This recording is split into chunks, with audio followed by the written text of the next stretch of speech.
in America back. So please join me welcoming to the stage Vice President JD Vance and his incredible wife, Usha Vance. Thank you all.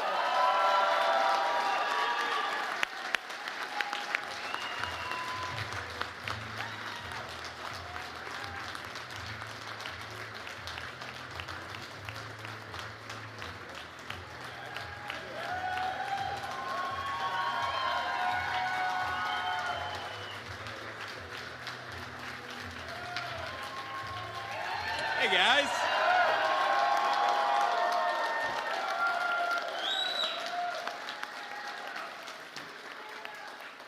Well, thank you. It's great to be back in Michigan. You know, I've missed it a little bit. We haven't spent so much time in Michigan since the election, but it's good to be back in God's country. And I got to tell you, every opportunity I get to get the hell out of Washington, D.C., that is a good day. That is a good day. I want to thank Kelly Loeffler for that incredibly kind introduction. You know, Kelly is doing a great job at the Small Business Administration. You all would be shocked if you realized how much fraud we found even at the Small Business Administration. I'm talking about like dead people getting loans from the SBA. We don't want dead people getting loans from the SBA. We want American workers and American businesses getting loans from the Small Business Administration, and Kelly is doing a great job making sure that we do exactly that. I want to say thank you to Paul. It's great to be here at Vantage Plastics, a great American company with great American workers.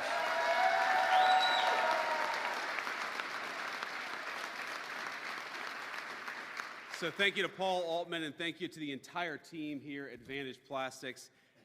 It's great to be here. It's great to be with American workers. And again, like I said, it's great to be out of the bubble in Washington, D.C. Now, as Kelly mentioned, I was listening to her backstage. You know, we came in, we've got this great event, this great facility, great business, and of course, great workers. And I'm sure all of us saw there were a few protesters outside.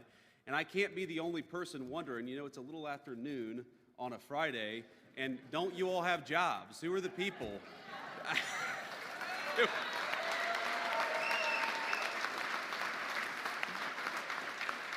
And I think that's one of the reasons why we've got to rebuild American manufacturing and support great companies like Vantage Plastics, because we want those people to get off the streets and back to work. It'd be good for them, and it'd be good for everybody else, too.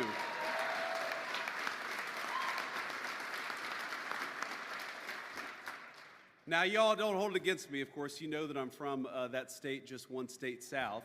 But we know in the industrial Midwest that companies like Vantage give Great Lakes states the reputation that we know it is the powerhouse of American industry, and that makes it the powerhouse of world industry. I'm grateful for the good-paying jobs this company brings to the area and for the incredible job this business does generating economic opportunity in this region of our country. And I really do believe that America's success depends on the success of companies like Vantage Plastics. Now, I don't mean that in some abstract, poetic-sounding sense. I mean it literally. If we do not protect our nation's manufacturers, we lose a fundamental part of who we are as a people. Making things, building things, working with our hands is America's heritage, and that heritage is alive and well in this facility.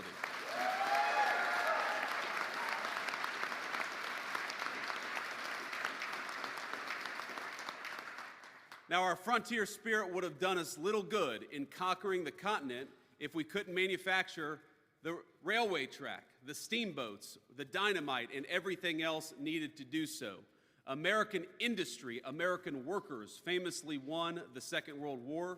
American industry took us to the moon. It enabled the Silicon Revolution that created the most precise and sophisticated jobs imaginable in any field, demanding mechanical expertise on the scale of nanometers, which is so small you can't even see it.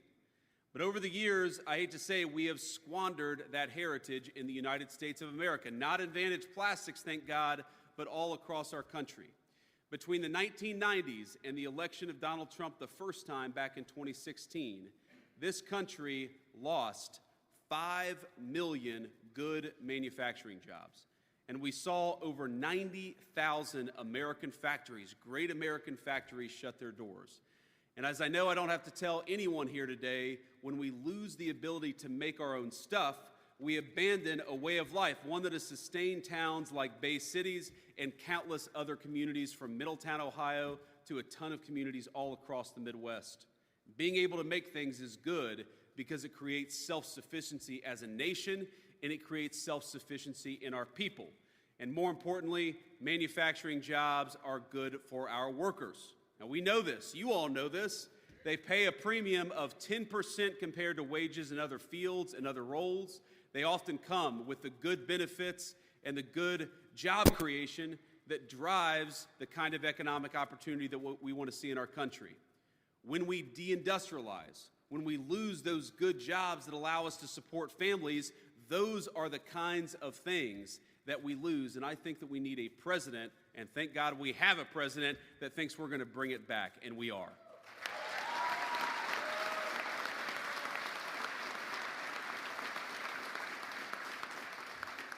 So I've got some bad news and I've got some good news. Do we want to hear the bad news first or the good news first?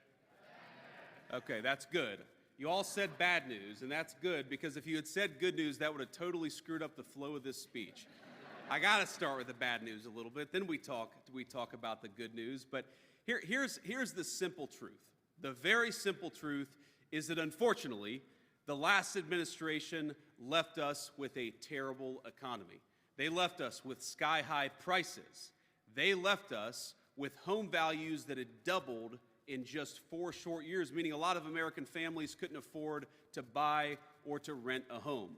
They left us with a historic debt crisis. Did you know that in the history of the United States of America, we have never had deficits and debt so high as we had under Joe Biden's leadership? And what did all that peacetime debt and deficit, what did all that spending, what did all that waste and fraud get us?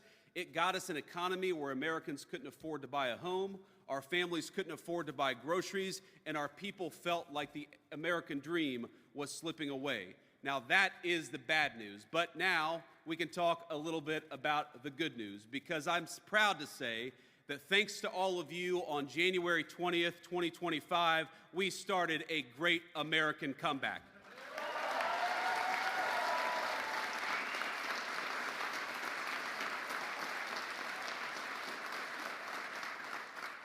Last November, America re-elected a president with a simple goal: to power our nation's industrial comeback and once again make the U.S. the world's manufacturing superpower, and that is exactly what President Trump has sought out to do. Now, I have to be honest with you, the road ahead of us is long, but we are already, in just 7 short weeks, starting to see early indications of the president's vision becoming our shared American reality. This February, the president's first full month in office, America gained 10,000 American manufacturing jobs. Now, compare that to last year, when under the Biden administration, we were losing an average of about 10,000 manufacturing jobs per month. That's over 100,000 jobs in manufacturing lost in a single year under Joe Biden. And we got to ask ourselves, what has driven the turnaround? Well, first of all, President Trump has been clear about his plan, about our administration's plan. Our goal is to make it easier and more affordable to make things again in the United States of America. If you invest in America, in American jobs, in American workers, and in American businesses, you're going to be rewarded. We're going to cut your taxes. We're going to slash regulations, and we're going to reduce the cost of energy to build things right here in this country that all of us love. But if you try to undercut us and build outside of our borders, the President Trump's administration has got nothing for you. If you want to be rewarded, build in America. If you want to be penalized, build outside of America. It's as simple as that.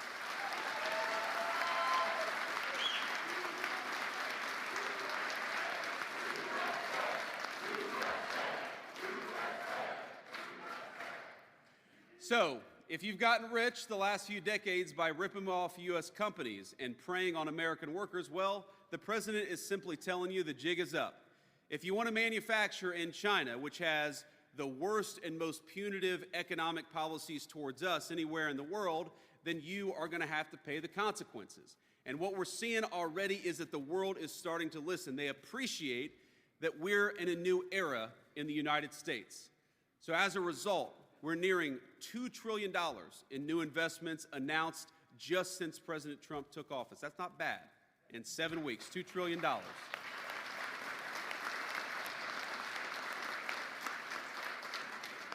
From auto companies and chip makers to paper and electrical product manufacturers, companies from all over the world have announced new plants and big expansions of existing plants in the United States of America. We've seen car factories say 2 months ago, that they were going to ship American jobs off to Mexico, and 7 weeks ago they started singing a different tune. Now, part of our comeback means unleashing America's energy and making it cheaper and making it more affordable for American businesses and workers to do what they need to do. So, day one in office, President Trump ended the Green New Scam and ended Biden's war on American energy.